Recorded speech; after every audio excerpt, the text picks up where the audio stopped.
ఆశీర్వదించుట దైవ నైజము. దేవుడు ఆశీర్వాదమున కర్త. ఆయన పేరే యేసుక్రీస్తు ప్రభువు. ఆశీర్వదించడం ఆది కాండము నుండి ప్రకటన గ్రంథము దాకా దేవుని యొక్క అనాదికాల సంకల్పం అని బైబిల్లో గ్రంథస్థం చేయబడింది. ఆయన మనుషులను ఆశీర్వదిస్తూనే ఉన్నాడు. ఆయన ఆశీర్వదించట్లో అలసిపోలేదు. ఆయన ఆశీర్వాదం నిత్యం ఉంటుంది, సదాకాలం ఉంటుంది. ఆశీర్వాదాలు రెండు రకాలు. మొదటిది భౌతికమైన ఆశీర్వాదం, రెండవది ఆత్మ సంబంధమైన ఆశీర్వాదం. భౌతికమైన ఆశీర్వాదం తాత్కాలికమైనది, నశించిపోయేది. ఆత్మ సంబంధమైన ఆశీర్వాదం పరసంబంధమైనది, ఆధ్యాత్మికమైనది, శాశ్వతమైనది, అక్షయమైనది, సదాకాలం ఉండునది, నిత్యం ఉండునది. ఆధ్యాత్మికమైన ఆశీర్వాదం కొరకు అరలు చాపే ప్రభువు బిడ్డలు ఇది నా దేవునికి అవసరమై ఉన్నారు. దేవుని వాక్యములో సియోను ద్వారా కలిగే 5 ఆశీర్వాదాలు నేను మీ గమనానికి తీసుకురావాలని కోరుతున్నాను. మొదటి ఆశీర్వాదము కీర్తనలు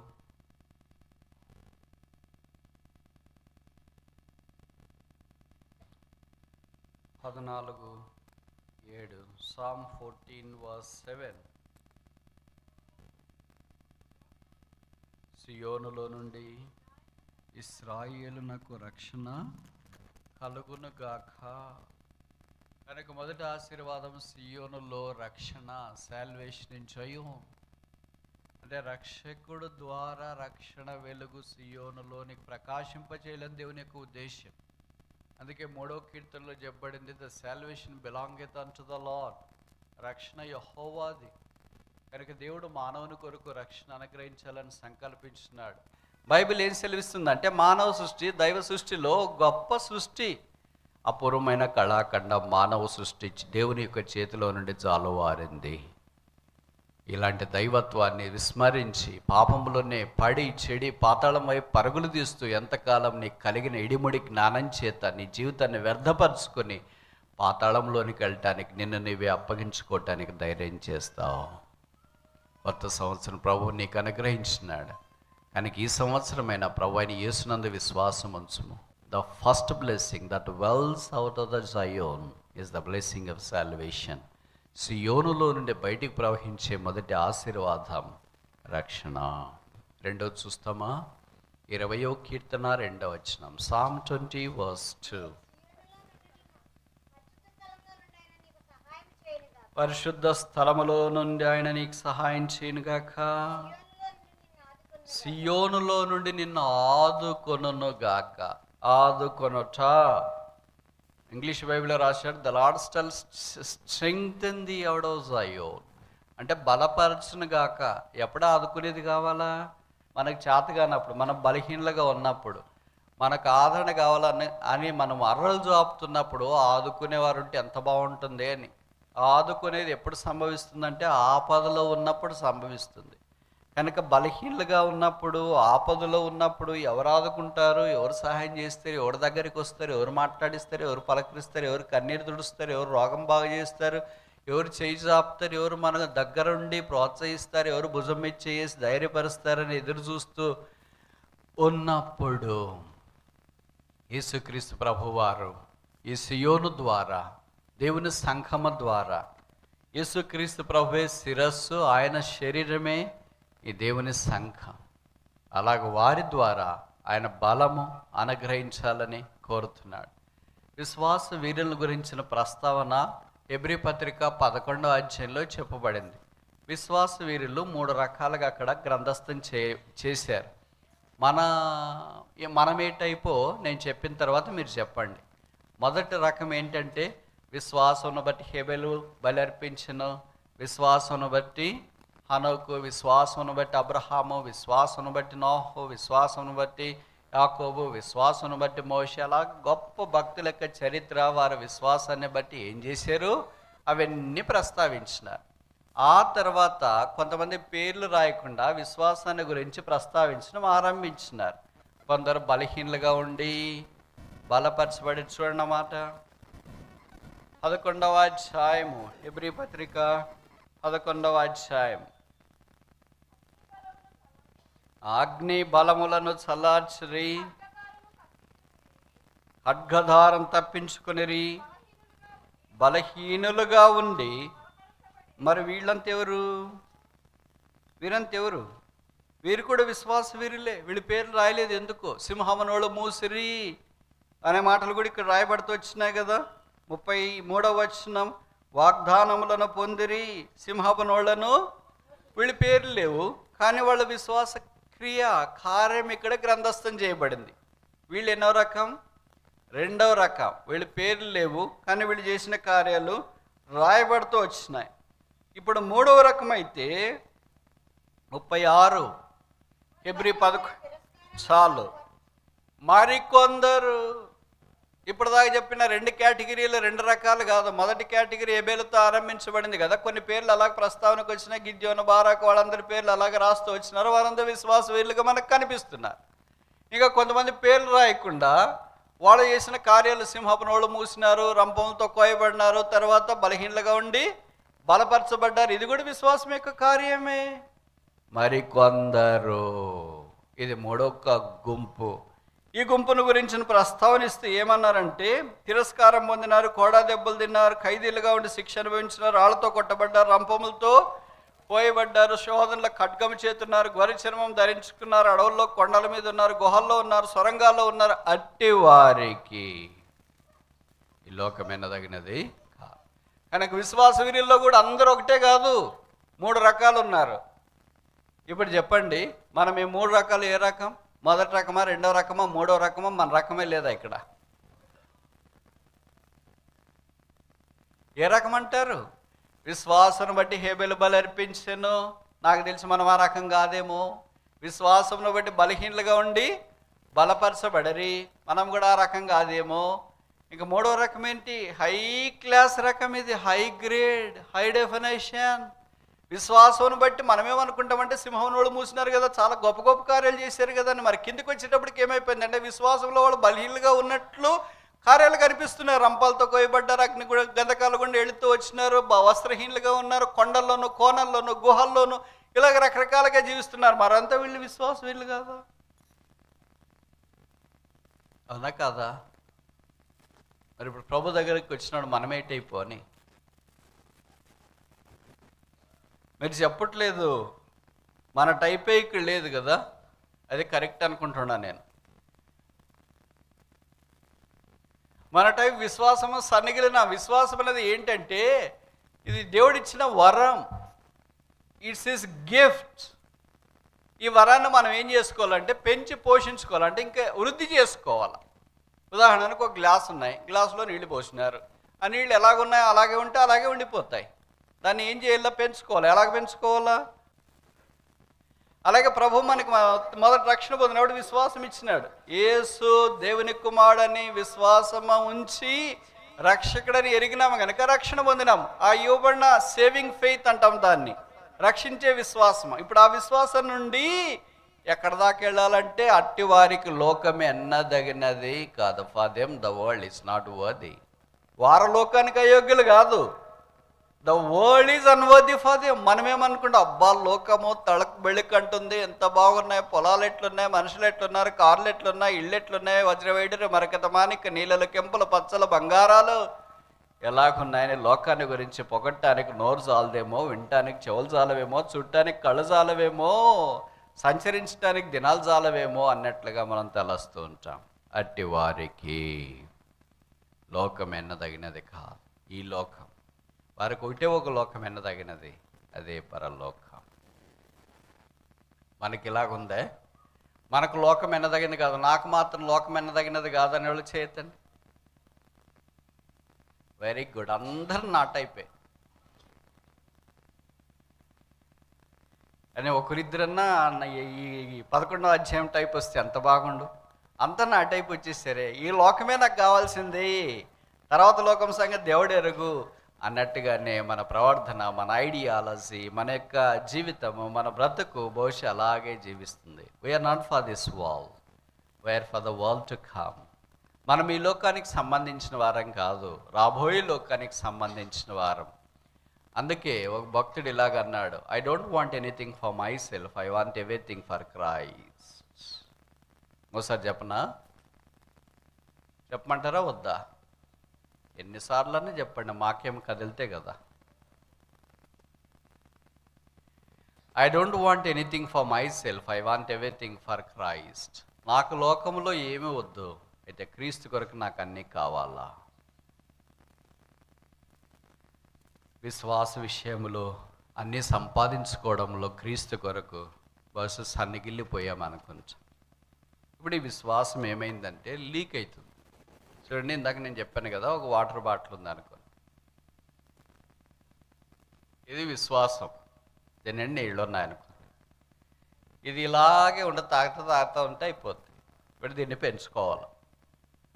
ఇది పెద్దగా, అందుకనే 23వ కీర్తనలో దావీదు అన్నాడు 5వ వచనం అనుకుంటా, మై కప్ రన్నెత్ ఓవర్, నా గిన్నె నిండి. మనది ఇంకా తగ్గిపోతూ ఉంటుంది, వారానికి నా గిన్నె తగ్గిపోవచ్చున్నది, నా కుండ తగ్గిపోవచ్చున్నది, నా బాణ తగ్గిపోవచ్చున్నది, నా పాత్ర తగ్గిపోవచ్చున్నది అని మనం అనాల్సిందే. బైబిల్ అలాంటివి లేవు. నూనె పోయటానికి ఒక విధురాలు పాత్రలు తెచ్చుకోమ్మా అంటే ఆమె ఎరుగు పోరుకు అందరి దగ్గరికి వెళ్ళి పాత్రలు తెచ్చుకున్న, పాత్రలు అయిపోయినా కానీ నీ నూనె అయిపోలేదు. యేసు ప్రభు వారి యోహాను సువార్త 2వ అధ్యాయంలో ద్రాక్షరసం అయిపోయింది అని తల్లి ఆయన దగ్గరికి వచ్చి చెప్పినప్పుడు ఆయన 2-3 తుమ్ములు బట్టి 6 రాతి బాణాలు నీళ్ళతో నింపండి అన్నాడు. నీళ్ళతో నింపినారు. ద్రాక్షారసము అంచల మట్టుకు బైబిల్లో రాయబడింది, they field them unto the brim, అంచుల మట్టుకు పొర్లి ప్రవహించేటట్లు నింపేసినారు. కనుక ప్రభు ఎప్పుడు నింపాలని కోరతాడు, మనుషుడు ఎప్పుడు ఖాళీ చేయాలని కోరతాడు. మనం నింపే టైపా ఖాళీ చేసే టైపా? అంత కరెక్ట్గా ఎట్లా చెప్తున్నారక్క?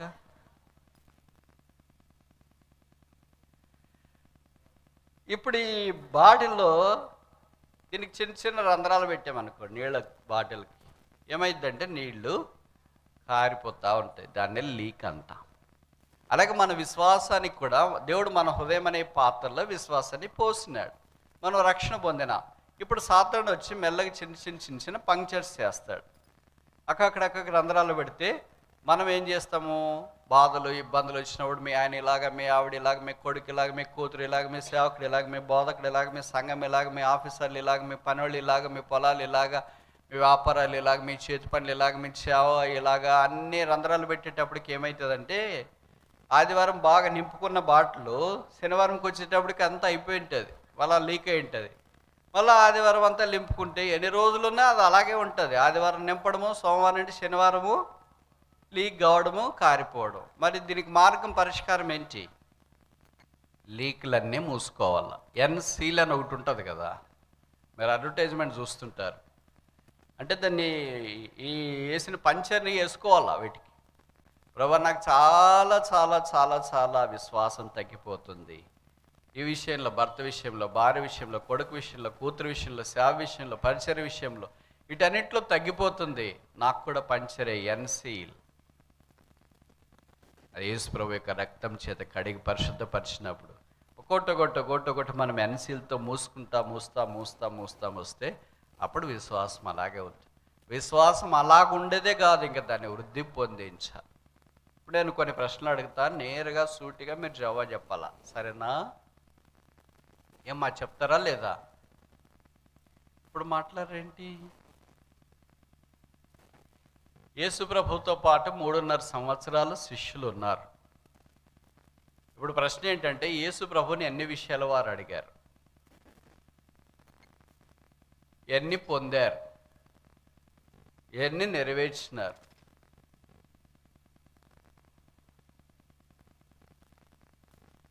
ఎన్ని నంబర్ చెప్పండి. మీరు కష్టపడి వచ్చింది చెప్పొద్దండి. ఇక్కడ ఏమీ క్విజ్ లేదు, ప్రైజులు లేవు. నంబర్ చెప్పడం తేలిక. 1 2 3 4 5 6 7 10 20 30 40 50 ఇది చెప్పడం తేలిక. ఈ స్టేట్మెంట్లు అన్నీ చెప్పడం తేలిక. అందుకే చాలామంది మనం ఫెయిల్ అయ్యి ఇక్కడ ఎందుకు కూర్చున్నామంటే క్వశ్చన్లు ఒకటి అడిగితే జవాబులు ఒకటి రాస్తాం. క్వశ్చన్కి సరిగ్గా జవాబు రాస్తేనే పాస్ అవుతాం, కానీ క్వశ్చన్ ఒకటి అడిగితే జవాబు ఒకటి రాస్తే ఏంటి జవాబు రాసాడు, నాకు వచ్చింది ఇదే. నీకు వచ్చింది రాసేది కాదు పరీక్ష, వాడు ఇచ్చింది రాసేది పరీక్ష. క్వశ్చన్ పేపర్లో అడిగింది రాసేది పరీక్ష అంటాం, కానీ మనకు వచ్చింది రాసేది పరీక్ష కాదు, అది హోంవర్క్. పరీక్షను హోంవర్క్ అంటున్నారు, హోంవర్క్ని పరీక్ష అనుకుంటున్నారు. 3.5 సంవత్సరాల్లో యేసు ప్రభువుని శిష్యులు 2 అడిగారు. చాలా ఆశ్చర్యం కలిగిస్తుంది తెలుసా. పొరపాటును కూడా మనం అడగాం. కళల్లో కూడా, పగటి కళలో కూడా. మొదటిది ఏంటో చెప్పనా? లూకాసు వార్త 11:1, lord teach us to pray. ప్రభువా ప్రార్థన చేయ మాకు నేర్పుము. యేసు ప్రభుని అద్భుతాలు చేయడం నేర్పని అడగలేదు, దయాలు ఎలా గెలగొట్టాలో నేర్పని అడగలేదు, వాక్యం ఎలా బోధించాలో చెప్పండి అనలేదు, పాయింట్ ఎట్లా చెప్పాలా, జాయింట్ ఎట్లా చెప్పాలా, పాటలు ఎట్లా కంపోజ్ చేయాలి, ఎట్లా మ్యూజిక్ వేయాలి, ఎట్లా లైవ్ స్ట్రీమ్ వేయాలి, ఎట్లా చేయాలి ప్రభావ, మనుషుల్ని ఎట్లా ఆకర్షించాలో ప్రభావ మాకు చెప్పని అడగలేదు. కానీ హౌ టు ప్రే, ఎలాగ ప్రార్థన చేయాలో మాకు నేర్పించు. నేర్చుకోవటానికి ఇష్టపడిన వాళ్ళు ఏమంటే శిష్యులు అంటారు. నాకు అంతా తెలుసులే అనుకున్నాడు శిష్యుడు కాదు, దుర్భీజుడు. అది ఇంగ్లీష్లో అంటారు, అది నేను చెప్పను, అది తెలుగులో రాసినారు దుర్బీజులు అని. కనుక ప్రభు దగ్గర మనం జీవితాంతం నేర్చుకుంటూనే ఉండాలి. రెండోది ఏమడిగారో తెలుసా? లూకా 17:5. లూకా 17:5 బైబిల్లో ఎవరికైనా ఉంటే చదవండి అమ్మా. అపోస్తులు మా విశ్వాసం, ఇంక్రీజ్ అవర్ ఫెయిత్. అక్కడ శిష్యులను రాయలేదు, ఏం రాసినారు క్లిన్సీ? అపోస్తులంట. శిష్యులుగా దారిముడు పోయేవాడు మా విశ్వాసం వృద్ధి పొందించమంటే అర్థం ఉంది. దయ్యాలు మా హృదయాన్ని, మా విశ్వాసం వృద్ధి పొందించంటే అర్థం ఉంది. ఇవాళ అప్పుడే కొత్తగా రక్షణ పొందిన సమరయ స్త్రీ నికోదేము ఇలాంటి వాళ్ళు వచ్చి మా విశ్వాసం వృద్ధి పొందించంటే అర్థం ఉంది.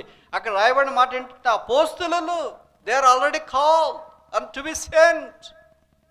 దేవుడు వారిని నియమించినాడు, వాళ్ళకి ఏం లేదంట, విశ్వాసం సరైనంత లేదు. సో ఇంక్రీజ్ అవర్ ఫెయిత్, మా విశ్వాసాన్ని వృద్ధి పొందించు. ఈ రెండు ప్రభు వారికి చేసాడా లేదా? టీచ్ us టు ప్రే, ప్రార్థన చేయడం మాకు నేర్పు. రెండవది ఇంక్రీజ్ అవర్ ఫెయిత్, మా విశ్వాసాన్ని వృద్ధి పొందించు. ఇప్పుడు చెప్పండి ప్రశ్న, నేరుగా సూటికి అడుగుతా. ఈ రెండు ఎప్పుడైనా మనం ప్రార్థనలో యేసు ప్రభుని అడిగినట్లు గుర్తున్నోళ్ళు చేయొద్దండి. అబద్ధాలు చెప్పొద్దండి. ఆదివారం రోజులంతా ఇంక అదే చెప్తున్నా, ఆదివారం కూడా అదే చెప్తే ఎట్లా?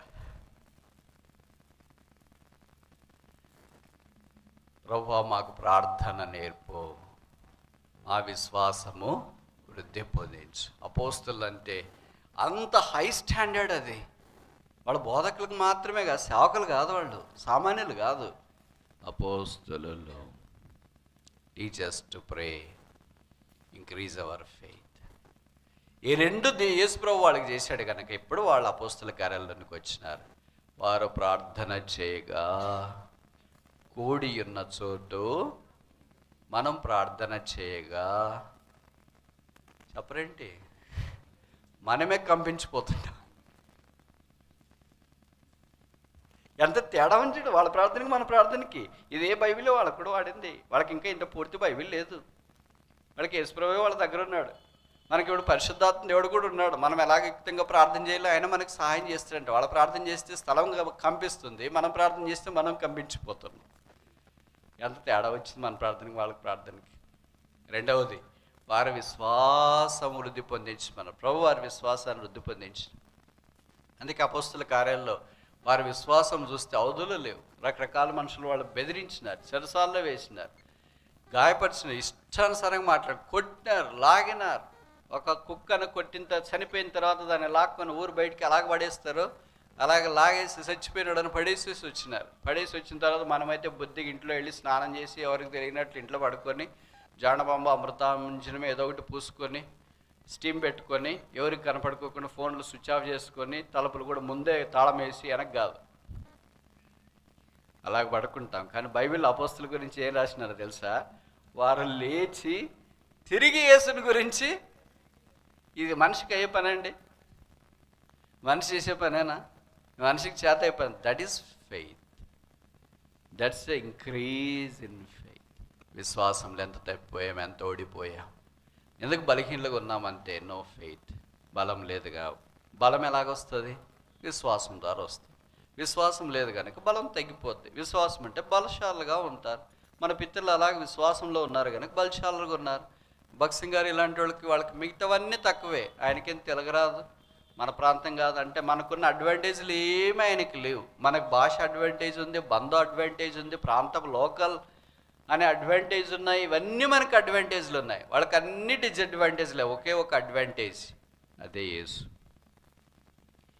మనకు అన్ని అడ్వాంటేజ్లే, ఒకే ఒక డిసడ్వాంటేజ్, అదే యేసు. ఎంత తేడా ఉంది చూడండి. అందుకని వాళ్ళు ప్రార్థన చేస్తే వాళ్ళను కూడిన చోట్ల కంపించినాయి. ప్రజలు రక్షణలోనికి వచ్చినారు. రొమ్మలు బాదుకుంటూ ఆ యేసు మాకు కావాలా, శిలువ మాకు కావాలా, రక్షణ మాకు కావాలని వచ్చినారు. అలాగే వారి విశ్వాసంతో ప్రార్థన చేస్తే ట్రక్కలు బియ్యాలు వచ్చినాయి, కట్లు వచ్చినాయి, మనుషులు వచ్చినారు. ప్రవాహం వలె దేవుడే దిగి వచ్చినాడు. మనం ప్రార్థన చేస్తే ఉండేవాళ్ళు కూడా పోతుంటారు. ఏ వాస్తవం కదా మీ ఊర్లో? వాళ్ళు చెప్తారట, మీరు ప్రార్థన చేస్తే మేము రామండి అని.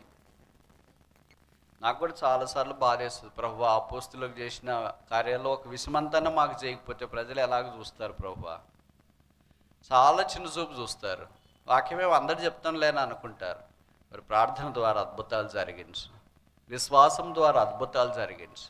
ఈ రెండు కత్తికి రెండు వైపులా పదం లాంచి, ఈ రెండిటితోనే మన అపోస్తులు గొప్ప కార్యాలు చేశారు.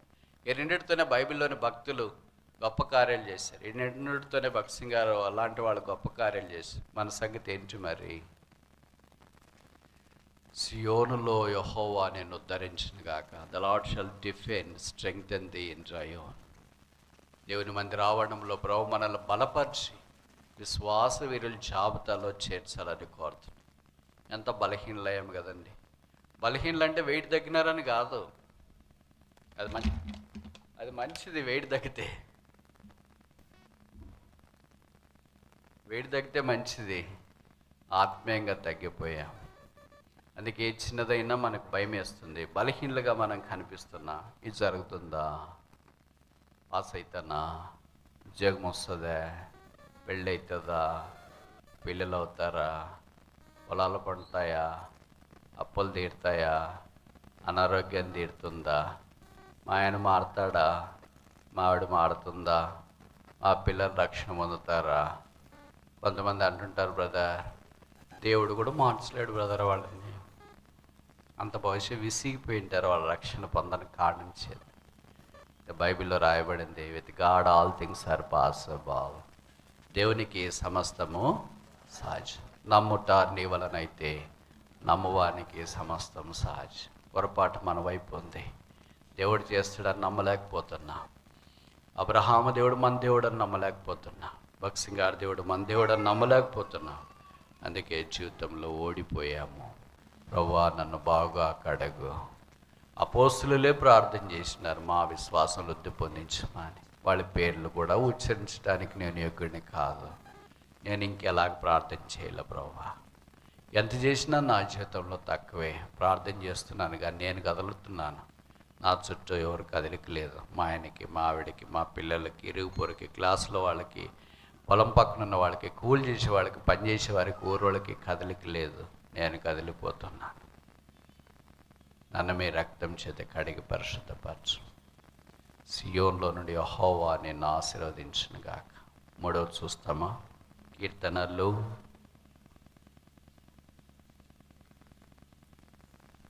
52,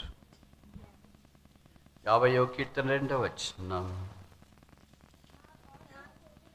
పరిపూర్ణ సౌందర్యము గల సియోనులో నుండి దేవుడు ప్రకాశించుచున్నాడు. షైనింగ్ అవుట్ ఆఫ్ జయోన్ అంటే వెలుగు. ప్రకాశం ఎలాగొస్తుంది? వెలుగుంటేగా. వెలుగు లేకపోతే ప్రకాశం రా, చీకటి వస్తుంది కదా. కనుక దేవుని సంఘములో ప్రభు యొక్క శరీరమై ఉన్న ఈ క్రీస్తు సంఘములో ఆయన ప్రకాశం. అందుకే 60వ అధ్యాయం 1 అనుకుంటా, లెమ్ము తేజరిల్లుము నీకు వెలుగు వచ్చి ఉన్నది. ఎవరా వెలుగు? 1 యోహాను 1:5 గాడ్ ఈజ్ లైట్. దేవుడు వెలుగై ఉన్నాడు, ఆయనలో చీకటి ఎంత మాత్రమునో లేదు. ఆయన మన దగ్గరికి వచ్చి మనల్ని లేపినప్పుడు, మనల్ని ఉద్ధరించినప్పుడు, మనం ధైర్యపరిచినప్పుడు, మనల్ని బలపరిచినప్పుడు, భుజం మీద చేయి తట్టి కన్నీరు తుడిచి గాయాలు కట్టి లేపినప్పుడు ఆయన కొరకు మనం ప్రకాశించాలని కోరుతున్నాం. ఆ రైజ్ అండ్ షై, లేచి ప్రకాశించు. అంటే ఏమైంది? ఏమైందమ్మా? ఎవరు చెప్పట్లేదు. మీరు గ్రామాల్లో నుండి వచ్చినారు కదా, పట్టణాల్లో. నేను గ్రామం నుండి వచ్చినా, నాకు తెలుసు. మా ఇంట్లో పవర్, ఎలక్ట్రిసిటీ లేని దినాల్లో చిన్న దీపం, ఎవరదాన్ని గోదావరి భాషలో ఏమంటారమ్మా? దీపమేనా? లాంత్. English very good. ఓకే, తెలుగులో చెప్తే అర్థం కాదనుకుని ఇందాకే చెప్పాను కదా పట్నం అని. దీపం ఉంటుంది, కింద కిరోసిన్ పోస్తారు, పైన పెద్ద గ్లాస్ ఉంటుంది, దానికి కిరోసిన్ దాంట్లో ఒత్తి ఉంటుంది కదా, ఒత్తేనా మీరు అనేది? ఆ ఒత్తిని మనం అంటించి దాన్ని బాగా రోజు శుభ్రం చేసి గ్లాసును కూడా బాగా శుభ్రం చేస్తామంటే బాగా వెళ్తారు వస్తుంది. ఎప్పుడో వెళ్తారు రాకపోతే మా నాన్నగారు అమ్మగారు అనేవాడు, ఏంట్రా దీపం మీరు సరిగ్గా తోమనట్లు లేదు నువ్వు అని. ఏంటి గ్లాస్ బాగానే తోమినానే? సరిగ్గా తోమాలి. దానికి అప్పుడు బూడిదేసి తోమేవాళ్ళు. బూడిదేసి బాగా తోమిన తర్వాత చిన్న బట్టతోనో తుడిస్తే అప్పుడు శుభ్రం అయ్యేది. నువ్వు గ్లాస్ ఒకటి అంటే గాజు ఒకటి గ్లాస్ ఒకటి తుడిచేవా, ఒత్తి కూడా తుడిచేవా అని అన్ని ఆడ తుడుస్తాం. ఒత్తి పట్టుకుంటే కిరోసిన్ అంటుకుంటుంది, కిరోసిన్ అంటుకుంటే చేయగడుకోవాలి. ఇవన్నీ పెద్ద లింకులు కదా. కనుక ఒత్తి తుడవలేదు అని, ఒత్తి తుడకుండా అదొకటి తుడిస్తే ఎలాగ వెళ్తూ వస్తుంది? ఇప్పుడు ఒత్తి కూడా తుడుసు ఆర్పేసి అంటే బాధ వేస్తుంది, ఏదో మొదట చేసింటే బాగుండే కదా అని. ఆ ఒత్తిని కూడా బాగా నలిపి దానికి ఉన్న మసేనా మీరు అనేది, అదంతా తీసేసి మళ్ళీ దాన్ని ఫ్రెష్గా చేసి ఆ గ్లాస్ అంతా ఒక్కసారి బాగా శుభ్రం చేసి కడిగితే అప్పుడు వెలుతురు వస్తుంది. ఇప్పుడు మనకు కూడా ఒత్తికి ఏమైంది? మసి అంటుకునుంది. గ్లాస్కి ఏమైంది? దానికి కూడా పొగ అంటుకునుంది. కింద బుడ్డికి ఏమైంది? నూనె లేదు. నూనె ఉంటుంది ఇట్లా అల్లాడిస్తే, తెలుసు కదా మీకు, పల్లెటూరు లేరు కదా. మామూలు నూనె ఉందా లేదంటే ఇట్లా అల్లాడిస్తే నూనె ఉంటుంది, కానీ ఆ నూనెలో అంతా చెడుకుంటుంది. ఒత్తిది బూడిద అది ఇదంతా పడిపోయి ఉంటుంది. అది నూనె సరిగ్గా తీసుకోలేదు, ఏది ఒత్తి. అదంతా దాన్ని కడిగేసి స్వచ్ఛమైన నూనె పోస్తేనే మళ్ళీ ఒత్తి బాగా వెలుగుతుంది. ఇప్పుడు నూనెలో కలుషితం వచ్చింది, ఒత్తిలో కలుషితం వచ్చింది, తర్వాత ఈ బల్బులో కూడా పొగ వచ్చింది. అందుకని అన్నీ కలిసేసి ఇది ప్రకాశించకుండా ఆగిపోయింది. మన సంగతి ఏంటి మరి? నూనెలో కలుషితం వచ్చింది కదా, ఒత్తిలోన ఒత్తి పైనుండి కింద దాకా నల్లగైపోయింది. దానికన్నా పైన ఒకటి నల్లగా ఉంటుంది, అంటే మసి వచ్చేసింది. ఇంకా గ్లాస్ దగ్గరికి వస్తే అక్కడ అంతా పొగబట్టిపోయింది. కొన్నిసార్లు ఎక్కువ పొగబడితే కింద నల్లగా ఉండేదానికంటే గాజే ఎక్కువ నల్లగా ఉంటుంది, అంత ఘోరంగా నల్లగా అయిపోద్ది అది. ఇది అన్నంత చేయాలంటే చాలా పెద్ద కథ. ఇప్పుడు పరమగీతంలో చెప్పబడింది, నేను నల్లని దానను అయినా సౌందర్యవంతురాలను. నల్లదానికి సౌందర్యం ఎలాగొచ్చింది? నల్లధనం ఆయన తీసేస్తాడు. మసి ఆయన తీసేస్తాడు. మసేనా మీరు అనేది? మసి ఆయన తీసేస్తాడు, బూడిద ఆయన తీసేస్తాడు. ఇదంతా తీసివేసి ఆయన మన మీద ప్రకాశం ఇవ్వాలని కోరుతున్నాడు. సియోను పరిపూర్ణ సౌందర్యంతో ప్రకాశించాల. ప్రవ్వా, నాలో బూడిద లాంటిది, మసి లాంటిది అన్నీ బాగు చేయి. ప్రకటన గ్రంథంలో మొదటి అధ్యాయంలో మనం చూస్తాం కదా, 7 సువర్ణ దీప స్తంభముల మధ్య సంచరించేవాడు. ఎందుకు సంచరిస్తాడు? చాలా సరదాగా ఉన్నాయి దీపాలు అని సంచరిస్తాడా? కాదు. అవి మండుతున్నాయా లేదా, దానికి నూనె ఎంత ఉందా లేదా, దాని ఒత్తి బాగుందా లేదా, దానికి మస అయిందా లేదా, ఇవన్నీ మానిటర్ చేస్తూ ఉన్నాడు. మన మధ్యలో కూడా ఆయన సంచరించి మనల్ని కూడా పర్యవేక్షిస్తున్నాడు. ప్రభా, నన్ను కూడా బాగు చేయి, నన్ను కూడా ట్రిమ్ చేయి, నన్ను కూడా కట్ చేయి. కొన్నిసార్లు ఒత్తి బాగా మండి అది బూడిదైపోయి ఉంటుంది, అది అటు ఎంత కదిపినా కుదరదు. ఇప్పుడు దాన్ని ఏం చేయాలి మరి? బాగా చిన్నదా కింద దాకా వదిలేసి ఫుల్గా కట్ చేస్తే అప్పుడు మళ్ళీ ఫ్రెష్గా వస్తుంది. కట్ చేసేటప్పుడు మనకు కూడా కష్టం. ప్రభు ఇప్పుడు మనం కట్ చేయాలనుకున్నాడు అనుకో, అయ్యో ప్రభు నువ్వు కట్ చేస్తే ఇంకెలాగా అని. అందుకే యోహాను 15లో అన్నాడు, ఫలించని చెట్టు లేదా తీగలు మరెక్కువగా ఫలించినట్లు పనికిరాని దాన్ని ఆయన కత్తిరించేస్తాడు. ట్రిమ్మింగ్. అది కత్తిరించకపోతే ప్రభు కొరకు మనం సాగాలి. సియోన్లో నుండి యెహోవా నిన్ను ఆశీర్వదించును. 3 విషయాలు చూస్తున్నాం. మొదటిది ఏంటి? సాల్వేషన్ ఇన్ జయోన్, సియోన్లో రక్షణ. రెండవది ఏంటి? స్ట్రెంగ్త్ ఇన్ జయోన్, సియోనులో బలం, ఉద్ధరించేవాడు. మూడవది ఏంటి? షైనింగ్ ఇన్ జయోన్, సియోనులో ప్రకాశించుట. 4 చూసి ముగిస్తామా? 76:2 76వ కీర్తన. షాలేములో ఆయన గుడారం ఉన్నది, సియోనులో ఆయన ఆలయం. శాంక్చురీ ఇన్ జయోన్, సియోనులో ఆయన ఆలయం ఉంది. ఆయన ఆలయం అంటే ఇల్లు అని అర్థం. మీకు తెలుసు కదా, మీ ఇల్లు ఎక్కడుందంటే అక్కడ ఉంది అని అంటారు. అలాగే దేవుడి ఇల్లు ఎక్కడుంది అంటే ఆలయము, ఆయన ఇల్లు. ఆలయం ఈజీ ఆయన ఇల్లే అని. ఆలయాలు చాలా ఉన్నాయి కదా. అది దేవాలయం అంటే ఆధ్యాత్మికమైనది, పరసంబంధమైనది, సదాకాలం ఉండేది. ఆ ఆలయంలో ఆయన ఉన్నాడు. అందుకే బైబిల్లో రాయబడింది, దేవుడు తన ఆలయం అందున్నాడు, సర్వలోకము ఎలాగుండాలా? మౌనముగా ఉండునుగాక. దేవుడు తన ఆలయంలో ఉన్నప్పుడు, క్లాస్లోకి టీచర్ వచ్చినప్పుడు పిల్లలు సాధారణంగా సైలెంట్గా ఉంటారు. ఒక మీటింగ్ జరుగుతుంది అనుకో, కలెక్టర్ గారు ఏర్పాటు చేసినాడు, ఉద్యోగస్తులందరినీ పిలిపించినాడు అనుకో, వాళ్ళు మాట్లాడుతూ ఉంటారా, మౌనంగా ఉంటారు?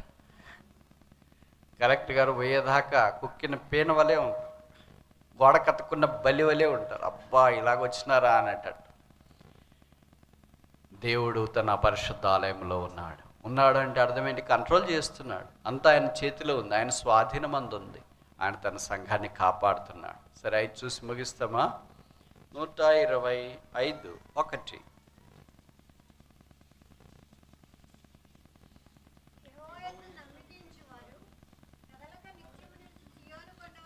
సియోను కొండవలే కదలక ఇందరు. Stability, safety. యేసుక్రీస్తు ప్రభువునందు ఉన్నవారు. అందుకనే బైబిల్లో రాయబడింది కదా, 119 అనుకుంటాను, నీ ధర్మశాస్త్రం ప్రేమించువారు ఎంతో నెమ్మది, వారు తూలి త్రొట్టిల్లటానికి there is no reason for them to stumble. మనం చాలాసార్లు అలాగే తూలి పడిపోతున్నాం అంటే నిద్ర వచ్చినప్పుడు తూలేదు కాదు.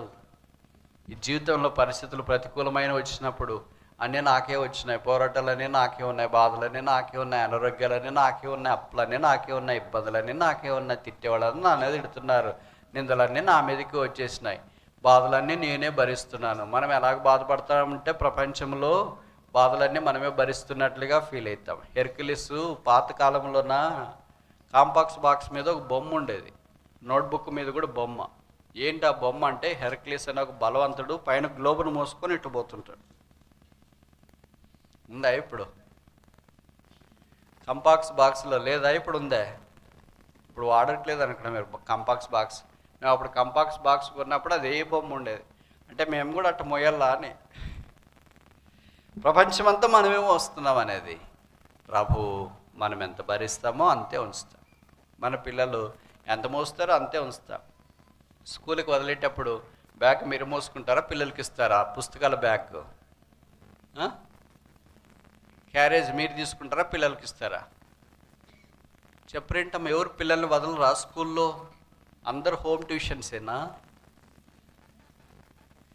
పిల్లవాడిని స్కూల్కి వదిలేటప్పుడు బ్యాగ్ క్యారేజీ మీరు మోసుకుంటారా, పిల్లలకి ఇస్తారా? మీరు పక్కన నడుస్తా పోతారా సరదాగా షికారికి? ఎవరు మోసుకుంటారు? నాకు తెలిసి తల్లిదండ్రులే మోసుకుంటారు. ఎందుకంటే వాడు మొయ్యలేడు, ఎంత ఉంటుంది, ఏడం వస్తుంది, మొయ్యలేనంత బరువు. టీచర్ల మీద తిట్టుకుంటుంటారు, ఏం చదువుతాడు, ఇంతెంత మోపిస్తున్నారని. మేము చదువుకునే దినాల్లో ఒకే పుస్తకమే 1 నుండి 5వ తరగతి దాకా. అది చినిగి బజ్జీలకు కూడా పనికి రాకుండా అయిపోతుంది. ఇప్పుడు ఇన్ని పుస్తకాలు తీసుకెళ్తున్నారు. మరి వీళ్ళు పుస్తకాలు సంచి మోసుకుంటారు, క్యారెట్ తీసుకెళ్తారు, స్కూల్కి 7 దాకా వదులుతారు. అప్పుడు కూడా పిల్లోనికి ఇవ్వాలంటే బాధపడతాడు. ఇంత వీడు ఎక్కడ మోసుకొని వెళ్తాడు, మళ్ళీ మెట్లెక్కి అది ఉంది దానికి 2nd ఫ్లోరో 3rd ఫ్లోరో 1st ఫ్లోరో అట్లంతా. వచ్చేటప్పుడు కూడా వాడు గేట్ దగ్గరికి వచ్చిన వెంటనే స్కూల్లో నుండి బయటకు వచ్చేటప్పుడు పుస్తకాల సంచి తీసుకుంటారు, మొదటి బాక్స్ తీసుకుంటారు. తర్వాత వాడికి ఇవ్వాల్సిన చాక్లెటో, 5 స్టారో, డైరీ మిల్కో ఏదో ఒకటి ఇచ్చేస్తారు. అక్కడి నుండి మెల్లగా మాటలు చెప్తా ఇంటి దాకా తీసుకొని వస్తారు అన్నమాట. అంటే బరువు ఎంత మోస్తాడనే దాన్ని బట్టి మనకు తేలిక. అదే చిన్న చిన్న వస్తువులు అనుకో, ఇది పట్టుకోరా ఆడదాకా అని మనం చెప్తాం. వాడు ఏది పట్టుకోగలడు, ఏది మోయగలడు అది మాత్రం మనం చేస్తాము. వాళ్ళు ఏది మొయ్యలేరు అది మనం చేస్తాం. ప్రభుకు కూడా మన సంగతి తెలుసు కనుక మనం మొయ్యలేమన్న తర్వాత మనకు మొయ్యలేని బరువులు ఆయన మోపడు. అంటే బైబిల్లో రాయబడింది కదా, సహించగలిగినంత శ్రమలే అనుగ్రహిస్తాడు. మనమేమంటాం, ప్రభు ఇది నేను సహించలేను, నా చేత కాదని. మనం సహించేదే ఇస్తానని బైబిల్లో రాస్తే మనమేమంటాం, మేము సహించలేకపోతున్నది మా చేత కావట్లేదు అని అంటాం. అంటే దేవుడికి మన లిమిట్ తెలుసా, మన లిమిట్ మనకి బాగా తెలుసా? అలసిపోయారు కదా, సరే ముగించేస్తా. మన లిమిట్ మనకు తెలియదు కానీ మన లిమిట్ ప్రభువుకు బాగా తెలుసు. అందుకనే మనకి ఎంత ఇవ్వాలో ఆయన అంత అనుగ్రహించి నడిపిస్తాడు. దేవుడు నమ్మదగిన వాడు. అందుకొరకే మన కొరకు ఆయన శిలువ మీదకి వెళ్ళి పాప భారం మనం మోసుకోలేమని ఆయన భారాన్ని మోసుకున్నాడు. పాప భారాన్ని మోసుకున్న తర్వాత ఇంకే భారం కూడా పాప భారం కంటే బరువు ఉండేది లేదు. All weights of the spiritual pilgrimage is lighter and lighter than the weight of a sin. పాప భారం కంటే ఆత్మీయతలో సాగిపోయేటప్పుడు కనిపించే బరువులన్నీ కలిపిన సమమొత్తంలో పెట్టిన అవి చాలా స్వల్పం. పాప భారాన్ని మోసిన యేసుక్రీస్తు ప్రభువారు మనల్ని మోసుకొని పోతున్నాడు. అందుకే బైబిల్లో రాయబడింది, అనుదినము ఆయన మా భారము భరించుచున్నాడు. అయితే ఎన్నోసార్లు మనం ప్రభుకు దూరంగా వెళ్ళిపోయాం. ఆయన సియోన్లో సిద్ధపరిచిన ఆశీర్వాదాలు పొందక నష్టంలోనికి వచ్చినాం. ఈ మధ్యాహ్నం ప్రభు బల దగ్గరికి వస్తుండగా శిలువను చూచి రక్తం చేత కడగబడి శుద్ధీకరించబడి ప్రభు యోగ్యంగా పాలు పొందినట్లు సహాయం చేయని మన జీవితాలు సరి చేసుకొని కొత్త సంవత్సరంలో కొత్త బతుకు, పాటలు కాదు కొత్తవి, డ్రెస్ కాదు కొత్తది, వంటలు కాదు కొత్తవి, మొబైల్ కాదు కొత్తవి, చెప్పులు కాదు కొత్తవి, క్యాలెండర్లు కాదు కొత్తవి. అన్నిటికంటే ముఖ్యంగా ఏది కలిగి ఉండాలా? హృదయం. మనం ఇది తప్ప అన్ని కొత్తవి పెట్టుకుంటాం, మంచిదే కాదనేం కాదు, కానీ ఇదే ప్రాముఖ్యం. ఇది కొత్తదే, మిగతావన్నీ పాతవైనా పర్వాలేదు. అది ప్రభువు కొత్త చేసేవాడు. ఎవడైనా నువ్వు క్రీస్తునందున్న ఎడలా నూతన సృష్టి కనుక నన్ను కొత్తగా చేయి ప్రభువా, ఈ ఆశీర్వాదం నేను పొందినట్లు చేయి. సియోన్లో నుండి యెహోవా నిన్ను 5 ఆశీర్వాదాలు చూసిన. మొదటిది ఏంటి? సాల్వేషన్, రక్షణ. రెండవది ఏంటి? స్ట్రెంగ్త్, బలము. మూడవది ఏంటి? షైనింగ్, ప్రకాశించుట. నాలుగవది ఏంటి? శాంక్చురీ, పరిశుద్ధ స్థలం, సంఘము, దేవుని మందిరము, దేవుని ప్రజలు. ఐదవది ఆఖరిది ఏంటి? సేఫ్టీ, భద్రత, కాపుదల. ఈ ఆశీర్వాదాలు ప్రభు మనకు ఉచితంగా ఇచ్చినాడు. అయితే గత సంవత్సరం గత దినాలన్నింటిలో ఇవి అనుభవించలేకుండా తప్పిపోయాం. మధ్యాహ్నం తిరిగి ఆయన బల దగ్గరికి వచ్చి క్షమాపణ పొంది రక్తం చేత కడగబడి శుద్ధీకరించబడి దైవ సాన్నిధ్యంలో ఆయన ఆశీర్వాదానికి పాత్ర ఉన్నట్లుగా ప్రభువు మనకు సహాయం చేయనుగాక.